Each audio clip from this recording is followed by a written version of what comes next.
You are watching Frankly Speaking Sports, live from Charlotte, North Carolina.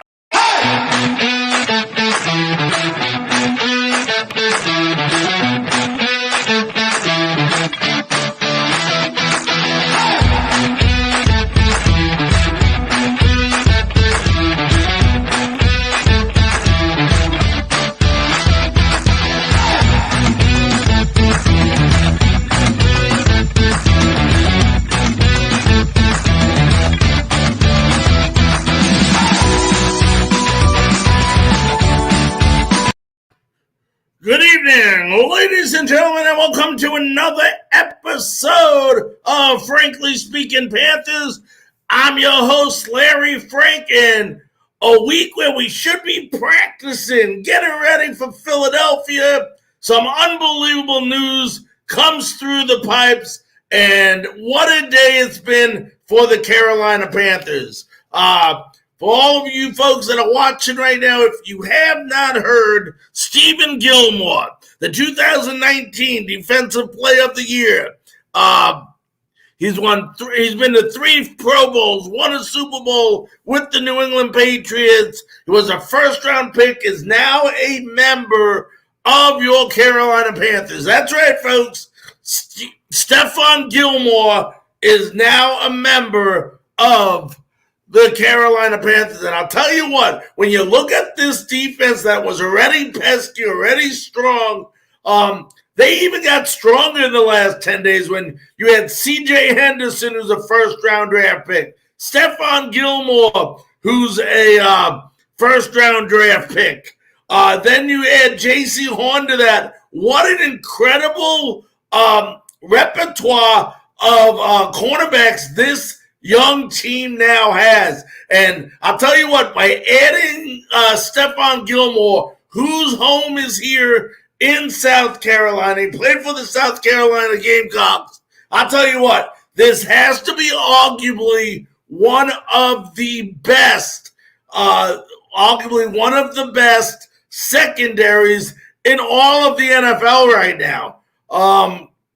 By adding him, they just solidify this team. And when you think about it, when all the individuals that are currently banged up right now come back, wow, what a defense this is going to be, and how much improved it's going to be. And we already know how good it was. But Stefan won't be able to play this week, won't be able to play next week because he's on the PUP list, but he will be able to resume play when we travel to Jersey to play the New York Giants, which is 2 weeks from this Saturday. So some great news for the Carolina Panthers. Defense just getting stronger. You got to give Scott Fitterer a lot of credit for what he's done in the small amount of time that he's been with the Carolina Panthers. I think this was his 13th trade. And this was a trade. We gave up a 6th-round draft pick. And, this is great for this year. We'll see what happens with the future.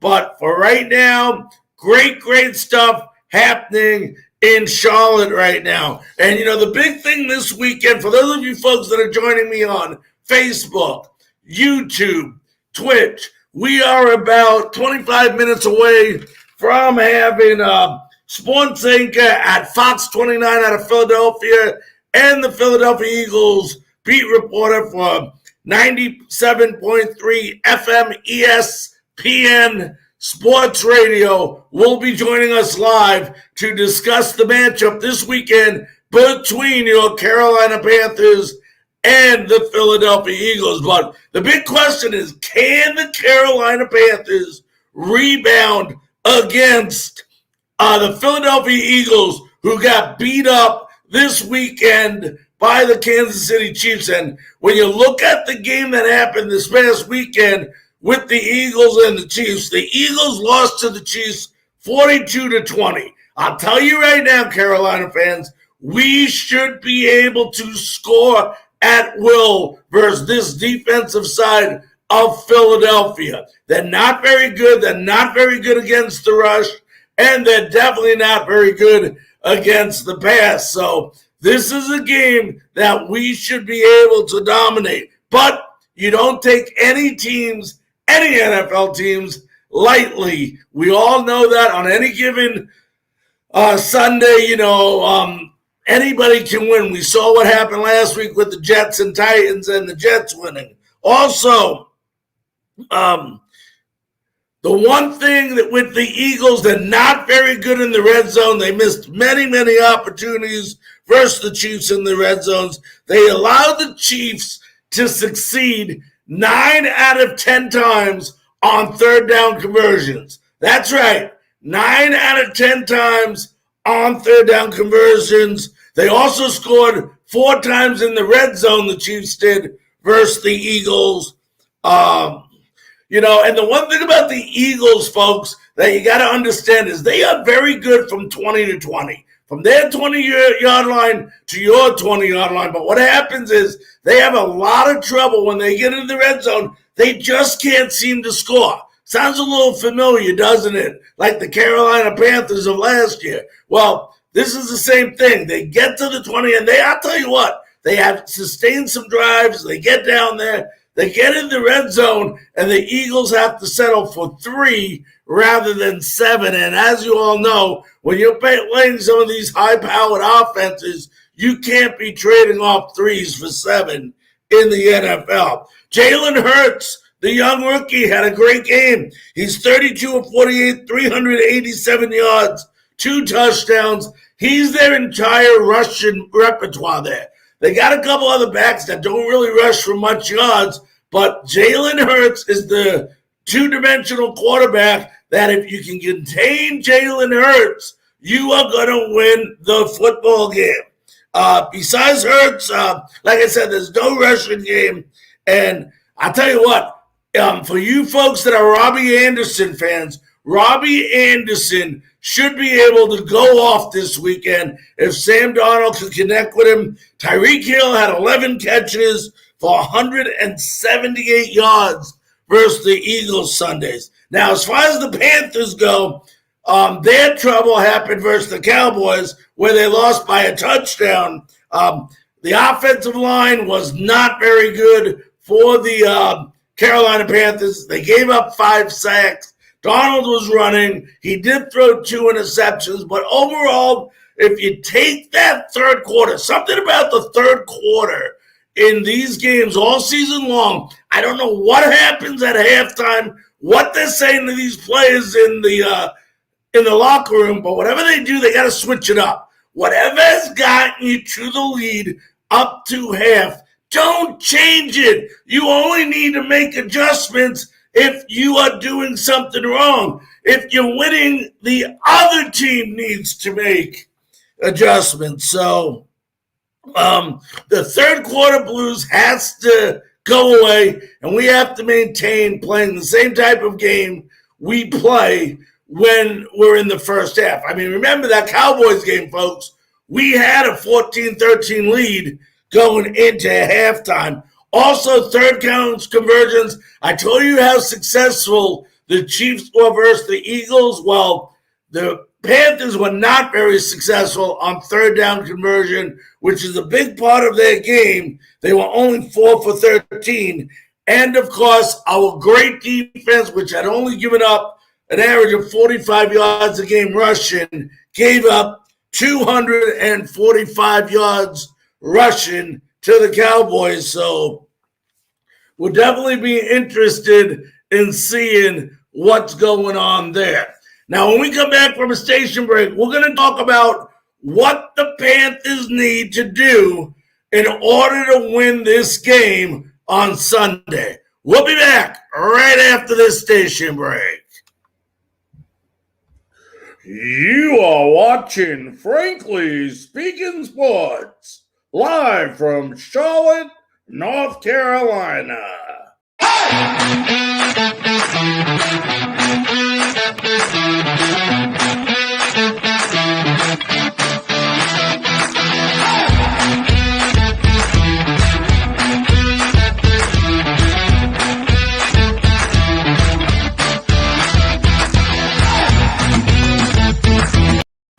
Welcome back to you, frankly speaking, sports. We talked about Stefan Gilmore coming over. We talked about what happened to the Eagles last Sunday. We talked about what happened to the Panthers last Sunday. And we're about to go into what we need to do in order to win this upcoming Sunday at Bank of America Field. But before we get to that, I want to remind you all, we are about roughly 15, 20 minutes away from having Scott Grayson, Sports Inc. at Fox 29 out of Philadelphia, and the Philadelphia Eagles beat reporter for 97.3 FM ESPN Radio. Will be coming on to join us in about, like I said, probably roughly 15 minutes, talk about the upcoming game with the Philadelphia Eagles. I want to go ahead and put a note up here now. For those of you fans, let's see if I can. Yeah, we'll go ahead and just make another one. We'll put up a phone number. Any of you that do want to call in the show, please go ahead and do so. We'll love to take your calls. There's the phone number. If you want to go ahead, call in, talk about the Carolina Panthers, talk about Stefan Gilmore coming over today, talk about the upcoming game versus the Eagles. Our phone number here is 813-922-9810. That's area code 813-922-9810. Get on, frankly speaking, sports. Let us know what you think of the Carolina Panthers. 3-1, tied for the division lead with the Tampa Bay Buccaneers. We're going in to play the Philadelphia Eagles, who are 1-3. That's right. Philadelphia Eagles are 1-3 in their division in the NFC East. But let's talk about some of these keys. We'll leave the phone number up. We'll put it back up in a couple of minutes. But for those of you folks want to call in, doesn't matter if you're on Facebook, Twitch, YouTube, Twitter, dial 813-922-9810. We'll get you on the air and let us know what you think of the Carolina Panthers. And right now, the keys to winning. Okay, in order for the Panthers to win this Saturday, I wrote down some notes. First thing you got to do is you got to contain Jalen Hurts. Jalen Hurts is not just the passing offense; he's also the rushing offense for the Philadelphia Eagles. He had a great game versus the Chiefs. He's young. He's exciting. He's a two-dimensional quarterback. You're going to have to be able to stop him. The one thing about Hurts is he doesn't have a rushing game. So if the Carolina Panthers can go ahead, put a lot of pressure on him, force him to roll out a little bit, and contain him, they will win this game huge. They have to contain Jalen Hurts because after Jalen Hurts, this team doesn't have much. They don't have a big-name running back. As far as offensively goes, they're not that, they get yardage, but most of that yardage is gained by Jalen Hurts. So if you stop Jalen Hurts, you have a pretty good chance of winning the football game. Also, the Panthers have to have success downfield. What do I mean? They're going versus a very weak Philadelphia Eagles secondary. Last week, Tyreek Hill had 11 catches for 178 yards. For those of you fans that have been asking, where is Robbie Anderson? Where is Robbie Anderson? Where is Robbie Anderson? He should show up this Sunday. It would be a great time to do it with Sam Darnold to Robbie Anderson. You may see it a couple of times. A lot of people are keying in on Moore right now because he's been the number one receiver so far this year. But you also got to get the other receivers involved. By getting the other receivers involved in this game, it allows opportunities for somebody like Robbie Anderson to get open. And then the other thing is you got to notice that he is open and take advantage of that weak secondary and hit Robbie Anderson in stride. Also, keep Keep your defense, Carolina, off the field. How do you keep your defense off the field, Carolina? You have sustained drives, and you have to start connected on third down conversions. You can't, go ahead and, only be 4 of 13 like you were versus Dallas on third down conversions and expect your defense to come out fresh. By keeping your defense off the field, you keep them fresh, you keep them energized, you keep them excited, and damn it, they're going to play some good football.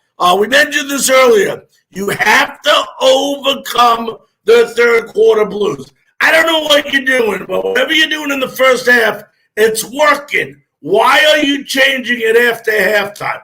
Seems like every game so far this year, I know 3 or 4 of them we won, but if something happens in the third quarter where when we come out of the locker room, we're playing a different kind of football, and it takes us to the fourth quarter to wake back up and get it going again. We have to come out in the third quarter as if it is the first quarter of the football game. We can't allow teams to get back into the game or get leads in the third quarter. Also, this should be the day where our running game goes off.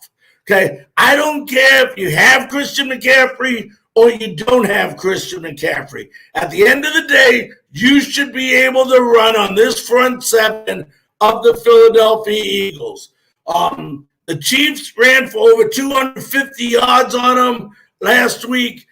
Our backs are good. I don't know why we stopped, like I said, one of the things, the third quarter blues, why we stopped the running game. It was working. Hubbard was picking up yards. Freeman was picking up yards. We had Smith coming out of the backfield catching passes. Our running backs were doing such a terrific job. Then all of a sudden, we completely switched our game plan, and it cost us dearly in the third quarter. If it's working, just like the old saying says, if it ain't broken, don't fix it. Well, we got to do that the same thing. If it's working, don't change it, okay? Keep doing what you're doing that has gotten you the lead or has gotten you playing well the remainder of the game. Put pressure on Hurts. If he's the only one you got to contain, the best way to do it is put pressure on him. Throw some blitzes in there. You got to blitz a good percentage of the time. Keep him moving. Keep him running out of the pocket and make sure you're containing him. This is a defense, the Carolina Panthers. I don't know, maybe I'm wrong, but, any fans out there want to correct me, but they seem like they enjoy and do better when they play man-on-man coverage rather than zone. Zone is, it has its purpose, but a lot of times when you play zone on defense, you're pretty much telling the guys on the opposing team, we're going to give you so much yardage. When you play man-to-man, you play a lot tighter, and you're able to, A, deflect passes away, or B, create turnovers through interceptions. I would love to see them stay man-to-man and put a lot of pressure on Jalen Hurts. Make the rookie make mistakes. By pressurizing him and forcing him to do things he's uncomfortable doing, that's where the mistakes happen, and that's where you get the turnovers in the football game. Our offensive line needs to give Donald time. I mean, Sam Darnold, I think he was sacked, was it 3 times or 5 times versus the Cowboys last week. Sam Darnold, certain plays need to get the ball out quicker, and other plays the offensive line has to hold its own. But, any offensive lineman will tell you when you're only passing like they were doing in the second half, becomes real difficult as a lineman to do that all game and all half long. The Panthers, Scott Fitterer said it today, we're looking for more offensive linemen. We're looking to make trades. We're looking to see if there's any free agents out there. But right now, nobody is budging. Nobody is willing to trade with the Panthers for offensive linemen. So until someone does, what we have is what we have is what we have to work with. And, I think you may see Trent playing this week. You may see Brady Christensen. I wouldn't be surprised if you see him getting some more time as well. So I definitely want to let you all know that you're going to see Brady Christensen playing a lot more. Folks, I want to make sure to tell you also that, if you are looking for a Carolina Panthers group to be a part of, to be involved with, I can't tell you a better group. And there's a lot of good ones out there, but nobody is like the Carolina Panthers Den. Carolina Panthers Den, if you want positivity, you want to talk about the Panthers, no negative BS, not people complaining about the team all the time, every time something goes wrong. Carolina Panthers Den is definitely the group to join. If you go to the comment section right now, you'll see there should be a link. There we go. That is left for you to join the Carolina Panthers Den. Go ahead and join them and be part of this amazing Carolina Panthers group. If you're a fan of the Carolina Panthers, this is definitely a group for you. Want to welcome everybody on Facebook, Twitch, YouTube, Tobacco Road, Sports Radio, everyone for joining us today. We recap last week's quickly what the Eagles done. Eagles are 1-3 facing the Carolina Panthers here in Charlotte, who are 3-1. And we were talking about the keys to winning. The other key to winning in this game is eliminate any big plays from the Philadelphia Eagles. The Eagles are a team that Jalen Hurts does a lot with his feet, so that sometimes when you try to contain Jalen Hurts and you rush him, you put pressure on him, A, he'll break out and rush for more yards, and B, he'll go ahead and throw a long pass deep because you're going ahead and blitz. So once again, we stay with man-to-man. We should be fine in this game. Christian McCaffrey, he's supposed to practice tomorrow. Doesn't mean that he will play this Saturday. We'll have to wait till Thursday to get a better idea of that from Matt Rule. But either way, I thought Chuba Hubbard did a really, really good job of running the ball this week versus a tough Dallas defense.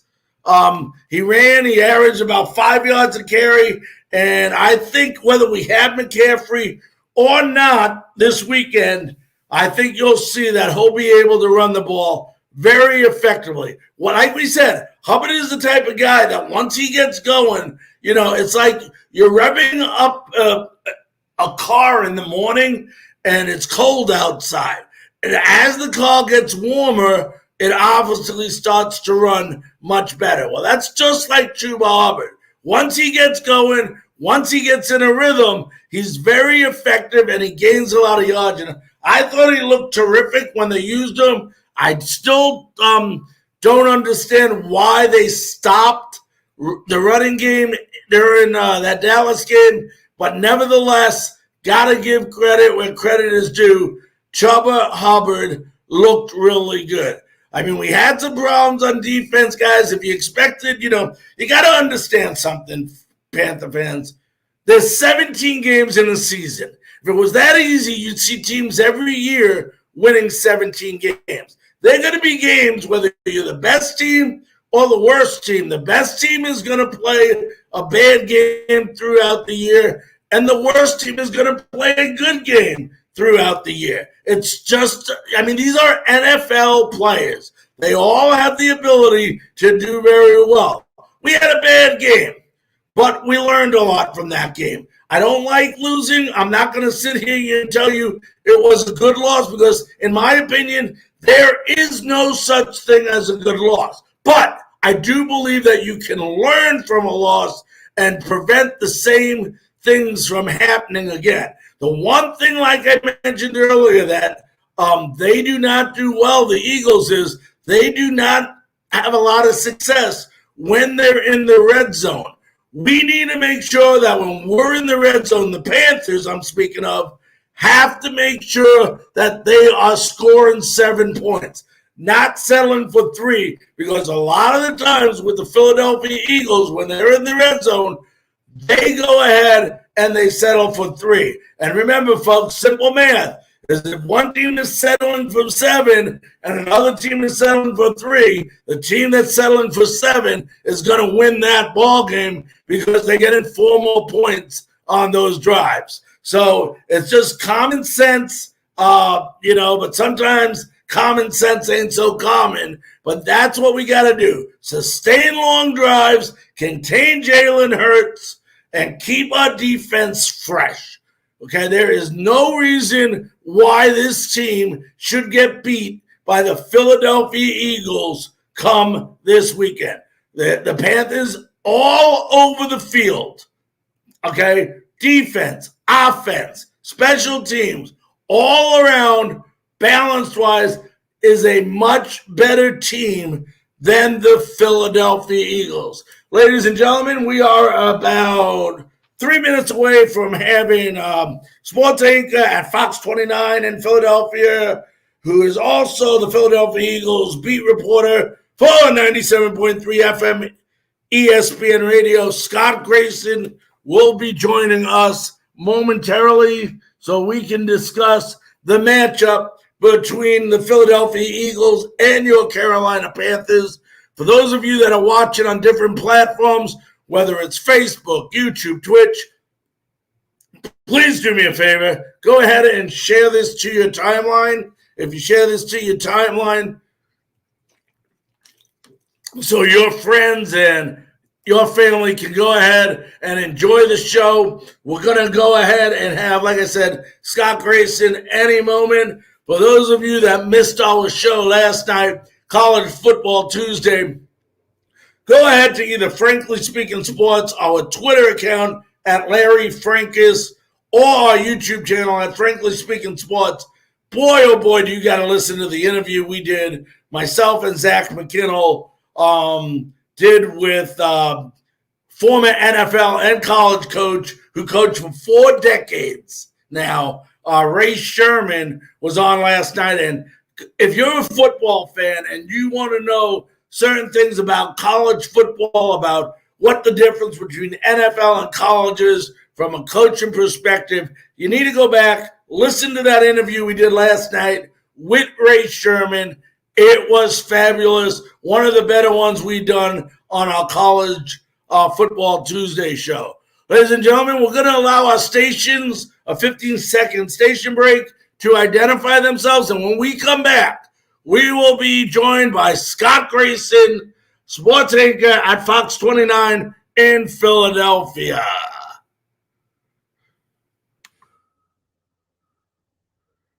You are listening to Frankly Speaking Panthers on Tobacco Road Sports Radio.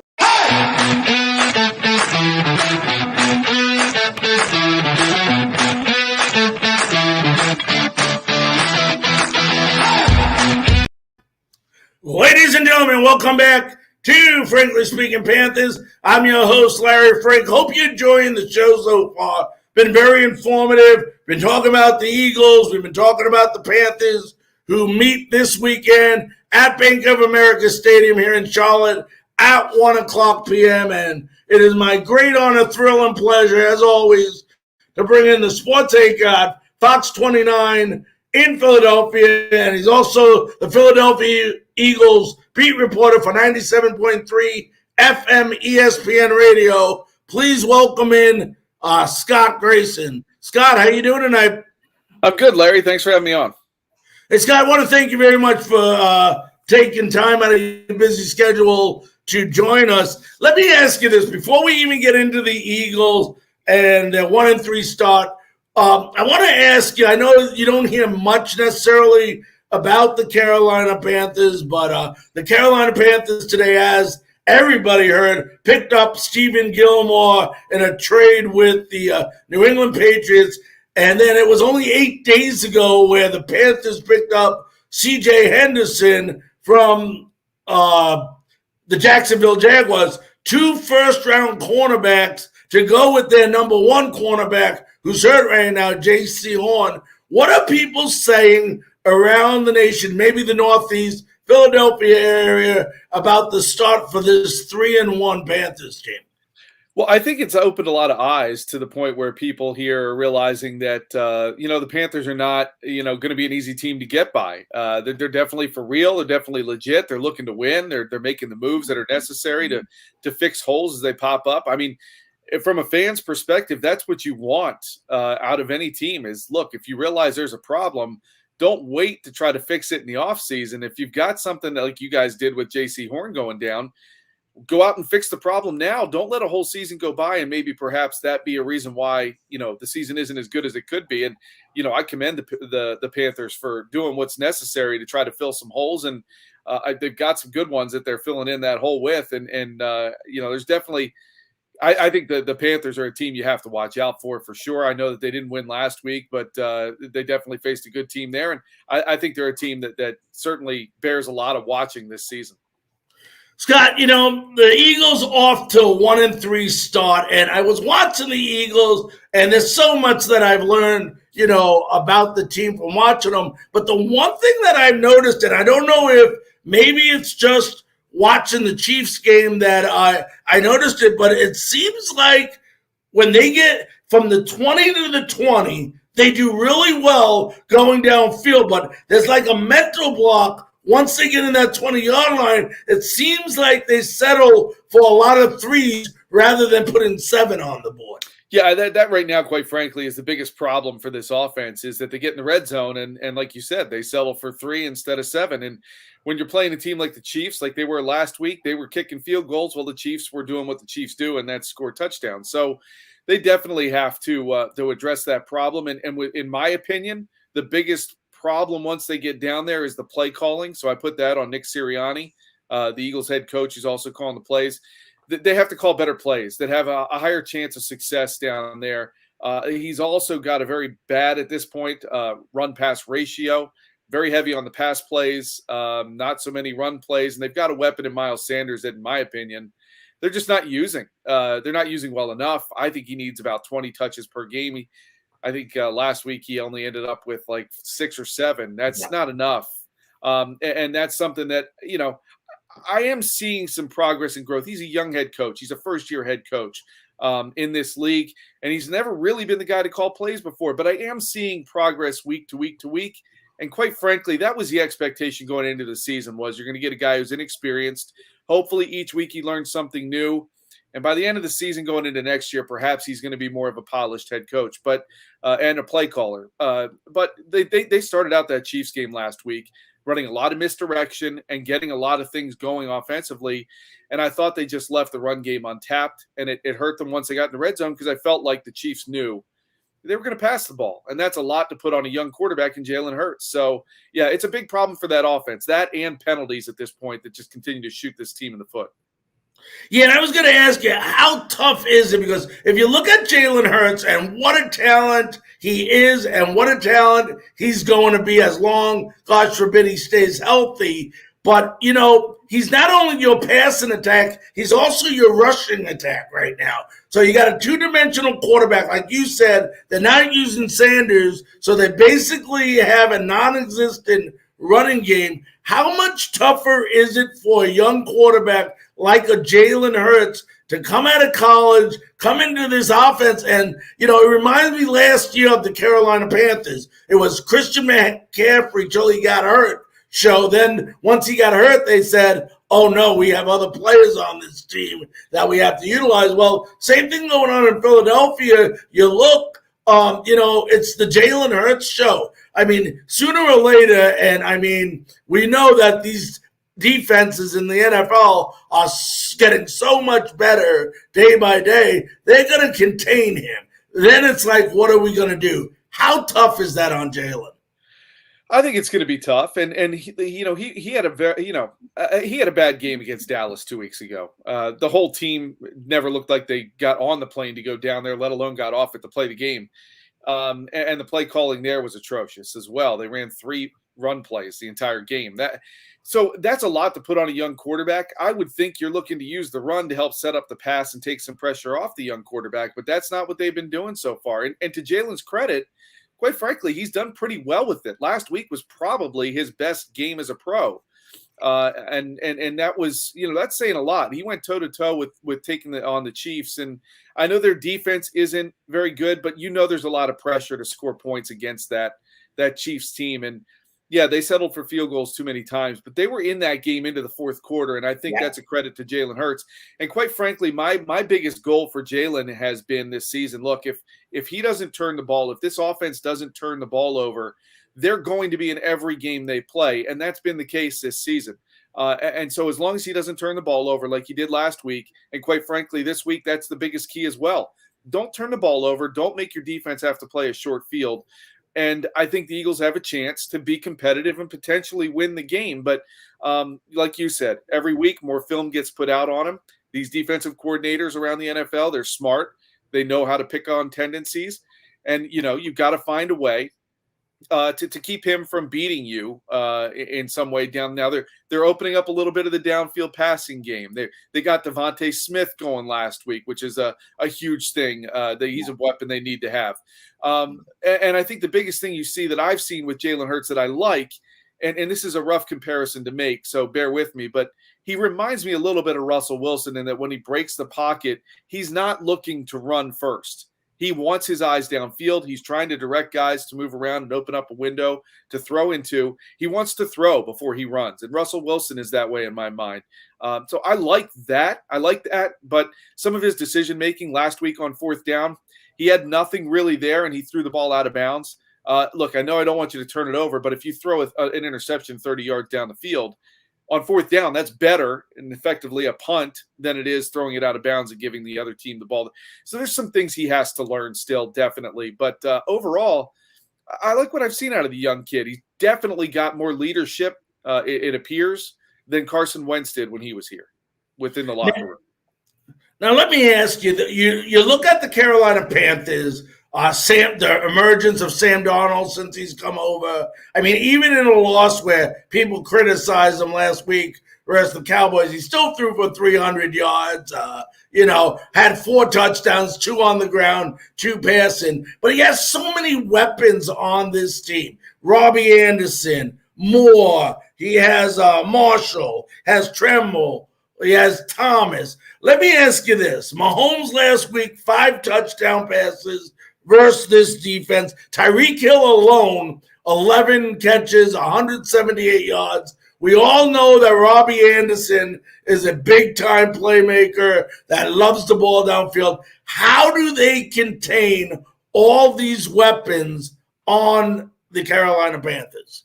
Well, to me, the biggest thing, I think the Panthers watching film have just been chomping at the bit for this game. Those receivers have to be so excited to take on this Eagles defense because they've given up over 80 points in the last 2 weeks. This defense has not really stopped air lately. So, and they'll make the stupid penalties that will prolong drives or help an offense get out of a tough spot. So that's number one. The Eagles have to stop doing that. Number two, they have to scheme better. And they have a new young defensive coordinator here, just like I was talking about with Nick Sirianni, that is also not used to calling plays. But in his defense, and I haven't seen a lot of scheming done well. They're not really blitzing a whole lot. They're not trying to make some things happen. But I think it's because they realize they just don't have the talent here right now on defense to be able to create some things or do some creative things. Now, one of these weeks, and after enough criticism, which they've gotten this past week after what the Chiefs did to them, you might start to see something thrown at them. And there's stuff that's not on film that perhaps they might try to do to the Panthers. I think, the linebackers have been the worst part of this defense. They're not filling holes to stop the run game. I don't really know how you try to spy somebody if your linebackers haven't been able to stop the run right now. How are they going to spy Darnold and try to keep him, from running free? So I think and they made some mistakes last week, leaving Tyreek Hill in one-on-one coverage. I mean, that's just not very smart. Right. And I got to believe a guy like Robbie Anderson, if you leave him in one-on-one coverage, they're going to take the shot and they're going to hope to either get a penalty or a completed pass and a big play. And this defense has to do better in those areas. And I want to give them the benefit of the doubt that we're only 4 games in, and that there's some things that they're still trying to work out. Of course, losing Brandon Graham to injury earlier this season, that has hurt this defensive line. They thrive on getting pressure, getting to the quarterback, and helping the guys downfield not have to cover so long. So to me, that's one of the ingredients that has to happen this week. They have to win the battle on the defensive line for the Eagles in order to keep Darnold from having a lot of time to pick apart the defense downfield. So it really doesn't matter. I mean, obviously McCaffrey's a big part of this game. We don't know if he's going to play or not. But with these linebackers, I mean, it doesn't sound like it matters really whether it's Hubbard running or McCaffrey running. Or on the other side, let me ask you this. Are the Eagles' defense getting fair criticism considered they probably played 2 of the better offensive teams in the NFL the past 2 weeks? It's a fair point to make. That being said, when an opponent has 7 possessions essentially and scores touchdowns on 6 of them, where are the adjustments? Where are the in-game things that you're trying to do to, I mean, just hold them to a field goal? They were all touchdowns, and that's inexcusable. And so there is a lot of criticism this week around these parts up here on the defense. They are under the magnifying glass right now, and they will be next week. So they're going to play this game with some pressure on their backs. They've heard it. They're hearing it more and more. They're being asked about it. They're having to deal with it. And so my question will be, how will they handle that?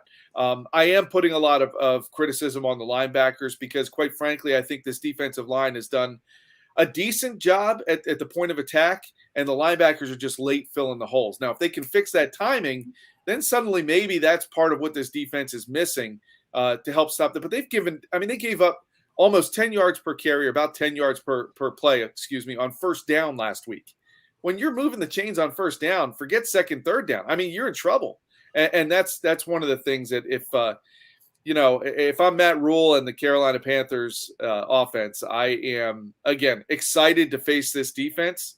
And quite frankly, I think the biggest thing for the Panthers is the way the defense is played here for Philly. Just don't beat yourselves, Take what they give you and move the ball down the field, because this team's playing with a lot of pressure right now, and they've got to shake a monkey off their back. Yeah, and one of our listeners put in a question. I'm going to elaborate a little bit more, but it says, how do you think the Eagles will match up? I know we've been talking about this versus the Panthers, but I want to go a little bit further with that. As you know, the first 3 games of the season, Panthers have one of the best defenses in the league. They had some hiccups last year versus the Cowboys, as the Eagles did too, but they had 11 sacks in those 3 games. You talked about Jalen Hurts, you talked about the progression of Jalen Hurts, what you've seen, and how he's very intelligent when making decisions, which is something which is rare in a rookie quarterback. How do you see that offense competing against this defense? You talked about the rushing game not being existent. You talk about Jalen throwing a lot. Would you expect them to come out? Probably Carolina mostly this year has been playing man-to-man coverage. Do you think he'd challenge? Those corners are getting better and better, but the good news is that Stefan won't be playing this weekend. He has 2 weeks before he can play. How do you think Jalen matches up versus them? If he gets one-on-one, especially with Devontae Smith, he'll take the shot. Same thing with Jalen Reagor downfield. He'll take the shot. And he did that a couple weeks ago, I think, too many times, where he tried to force it into double coverage. And, I mean, again, that Cowboys game, I think you're never as bad as your worst game, and you're never as good as your best. You're somewhere in the middle. The Cowboys game gets thrown out in my mind because that was an abysmal performance. But that was one thing he wasn't afraid to do, was take shots down the field. And I think if he sees one-on-one coverage with a guy like Devontae Smith or Jalen Reagor or Quez Watkins, who's a speed guy, you'll see him take that shot. And he's not afraid to do that. what I do like about his decision-making so far, which is, as you said, a little bit rare for a young quarterback, and it's a big difference between him and Carson Wentz that you see, is he's not afraid to throw the ball out of bounds. He's not afraid to say, I got nothing, I'm going to live to fight another down, and he'll throw the ball out of bounds. He'll extend a play towards the sideline and throw it out of bounds. And that is I think, a tough thing for a quarterback to learn in this league when they come from college, where you can do some crazy stuff and you can complete a pass doing some crazy stuff. This league, it's just that much harder, and it doesn't happen as well. So that is a good thing in terms of what the Eagles have seen out of him. But, you talk about those matchups downfield. If the Panthers want to leave guys one-on-one, he will take the shot. He will not – and he throws a really good deep ball, I think, for a young guy as well. And that's something that if they do, he'll take a shot. But at the same token, it can be picked off. It can certainly work against him, and we'll see what happens. But the biggest key for this offense to me, they've got to run the ball, and they've got to get their tight ends involved. And I think a lot of things build off of that, because if they've got the middle of the field working with Dallas Goedert and Zach Ertz, who are probably one of the top 2 tight end combinations in the league, then you expand from there. Once you get those corners and safeties pinching a little bit to help with the tight ends over the middle, then you take the top off. And we'll see how they do with that. Again, Nick Sirianni, week to week, is showing completely different game plans and the ability to at least craft up some newer stuff. So we'll see what happens with this week. I've got to believe, with all the criticism around here, as we talked about with the running game, I got to believe they're going to run the ball a lot more this week, but I could be wrong. We are talking to Scott Grayson, Sports Inc. at Fox 29 in Philadelphia, and also Philadelphia Eagles beat reporter for 97.3 ESPN Radio. And that's the question you're talking about, that offense. But let's just say that, and a lot of teams, until Zeke Elliott figured it out last week, don't run well on the Carolina Panthers defense. How great for Carolina, since the Eagles have not been running great anyway this year. But the question I raised to you, Scott, is if Jalen has to become one-dimensional, and Carolina gets on the board first and they have to play from behind, could it be a long day for Jalen Hurts? It could be, and that's what happened in Dallas. Dallas scored first, right? If you were watching that game, if anybody out there was watching that game, you saw that. Dallas scored first, and the Eagles got the ball for the first time in the game, but they acted like they were down by 20, and they basically went one-dimensional right out of the gate. You can't do that. And I think that was a lesson that Nick Sirianni learned, and will not make that mistake again, that even if the Panthers get the ball first, go down the field and score, like the Chiefs kind of did last week, you'll have the ability to know that it's a long game and you don't have to play like it's the fourth quarter and you're down by 10. You've got plenty of time to run your stuff. Stick with your script. Run the plays you had at the beginning that you felt like you needed to go into this week and do. Now, the biggest thing for the Eagles, too, is that they had 3 touchdowns called back by penalty last week. It was a difference in the game. If they had those 3 touchdowns, they win the game. And that is something that a lot of their plays they ran last week were dealing with timing. And offensive linemen, they're holding the play from 1,001, 1,002, and then they were releasing. But Jalen didn't get rid of the ball fast enough, and it was an ineligible receiver downfield. That was one of the touchdowns. So there's some things to clean up for this offense. They have plays that they ran, like if at the beginning of the game last week, they were spreading the ball around horizontally that were quote-unquote pass plays out to the flat. Nick Sirianni considers those to be run plays, and we can debate all day about whether they are or not, but they serve roughly the same purpose. And I would expect that they're going to do a little bit of that, try to stretch out the Panthers to create some running lanes. But, we'll see what happens with this team. You're right. The Panthers are good against the run, and they're going to try to do that.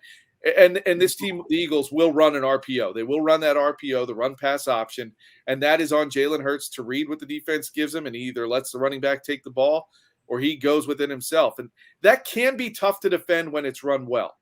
But the Eagles haven't shown the consistency at running that well yet. So eventually, maybe it'll click. Maybe it'll be this week. Maybe it won't. But if the Panthers can stop that, then you can make Jalen Hurts pretty much one-dimensional. Well, and flipping to the other side, the one thing I did notice, and I got to watch some of the Chiefs game, but, a formula that is not very conducive in the NFL to winning is allowing the other offense to capitalize on third down conversions. And it seemed like the Chiefs were doing it all game long this past weekend. They were 9 of 10 on third down, and I think they scored 4 times when they were in the red zone. Don't quote me on that. I'm trying to remember, but that's got to change if they expect to win this Sunday. Yeah, absolutely. I mean, just because a team gets in the red zone doesn't mean you need to pack it in and just give them 7 points right away. You need to try to at least hold them to a field goal. And that's, I mean, in my opinion, that's the baby steps. You want to start looking at, if you're an Eagles fan and you're looking at this game, you're saying, listen, I mean, can you just hold them to field goals occasionally? Not all the time. But if they get down there, can you hold them to a field goal? They at least had a fourth and goal stop against the Cowboys 2 weeks ago to show that they're capable of making some of those plays. But last week was abysmal. Like I said, you couldn't really see much of a game plan. That they seemed very vanilla on defense. I didn't see much in the way of stunts and blitzes that they were trying to do. And, it was their first game without Brandon Graham. So they had to try to deal with that. And there's always going to be adjustments. There's guys coming in that are trying to fill big shoes. And, we'll see what happens with that. But yes, if the Panthers get in the red zone, they have to do everything they can to hold them to a field goal and not allow as many touchdowns for sure if they want to stay in this game. But at least they showed against the Chiefs that they have a good enough offense to stay in the game. And I say that knowing that the Chiefs defense is very bad. And so it's easier to move the ball on them than it will be against Carolina. But I think it's going to be a good game this weekend. I think the Eagles will be better than they have been, but I don't know if they have enough to win. Well, and we get to our last question before we let you run. 1-3, Philadelphia Eagles. They're playing away versus one of the better. They're not the best, but one of the better defenses in the NFL. What's your prediction on this game? I think it's going to be a good game again. I think as long as, like I said, Jalen Hurts doesn't turn the ball over, I think that the Eagles are going to be competitive in the fourth quarter, and it's going to be a game. As far as whether or not they win, I don't necessarily think the Eagles win this game, but they've got to pick off one of these teams. Their next 6 games are brutal. They have the Panthers here, and then they have a short week against the Buccaneers on Thursday night next week. So they could be looking at 1-5, and they know that. So they've got to pick off one of these couple of games here coming up, and this is one that I think they think is winnable. But they've got to play a lot better. And quite frankly, the biggest problem for this team has just been those penalties I talked about. They're the most penalized team in the league. So if you're an Eagles fan and you're saying, how can they beat the Panthers? You really got to cut down on the penalties. Don't turn the ball over. Get a turnover yourself at some point in this game, which they've had a tough time doing all season so far as well. And I think you've got to hit Darnold. You've got to be able to get back there. And even if you can't get a sack, you got to hit him. You got to make him feel uncomfortable. And if he does choose to run, you got to find a way to hit him. And that to me is going to be the biggest keys to this Eagles team. I don't think they win the game, but I do think it's going to be a game into the fourth quarter and pretty late into the fourth quarter before it's decided. All right. Well, Scott, we want to thank you very, very much for joining us on Frankly Speaking Panthers tonight.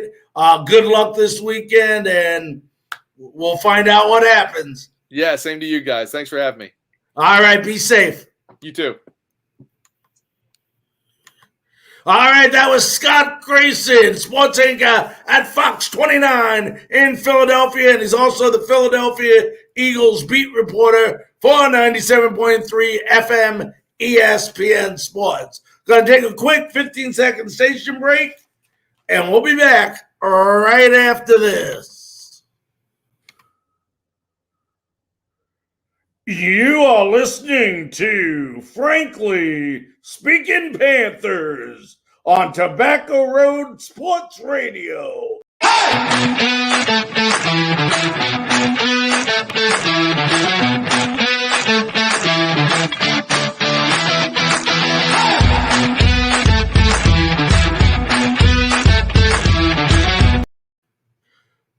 Welcome back to Frankly Speaking Sports. Hope you enjoyed that interview with Scott Grayson. Lots and lots of information on the Philadelphia Eagles. But once again, I will say this. This is a game we should, and I say we should, dominate. Now, remember, I'm not saying it's a pushover because I honestly believe there's no such thing in the NFL on any given Sunday. Any team can beat any team. But, I mean, when you look at this team and you match up this team versus the Eagles team, I mean, you really got to take a look at it and let's see. Yeah, you got to really take a look at it, and they are so much better in every aspect of this game. Rushing, quarterback, to be determined. Jalen Hurts is still learning, but right now, more experience at the quarterback position, better receivers, a much better defense. This is a game that the Carolina Panthers should win like 31-10. That's what I would say. I honestly believe that they should win this game by that score, if not more. Now, for all of you Panther fans out there that are looking to be involved with a group that, talks Carolina Panther football, well, we got a group for you. Many great groups on Facebook, but the one that stands out the most has to be the Carolina Panthers Den. If you're looking for a group to discuss, talk about, get updates on the Carolina Panthers, join the Carolina Panthers Den on Facebook. It's a real positive group. They don't talk negative about the Carolina Panthers, and it's a lot of fun, and you have a good time interacting with other Panthers fans. That's Carolina Panthers Den on Facebook. Well, ladies and gentlemen, we got about 3 minutes left in our show. And I want to remind you that Monday night we will be back at 9 p.m. Eastern Time with Frankly Speaking Sports. And boy, we're going to wait to announce this, but, a lot of you folks that are into boxing is going to be very excited about the guest we have on Monday night.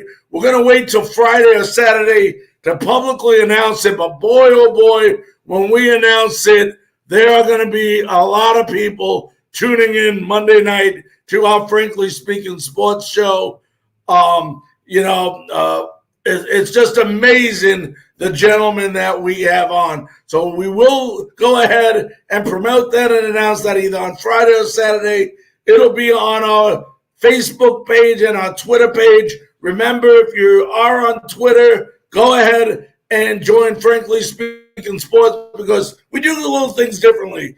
Not only are our shows placed on there, but we update and retweet all the latest news that happens in the world of sports. Very informative, very detailed from some of the best insiders in the world when it comes to different sports.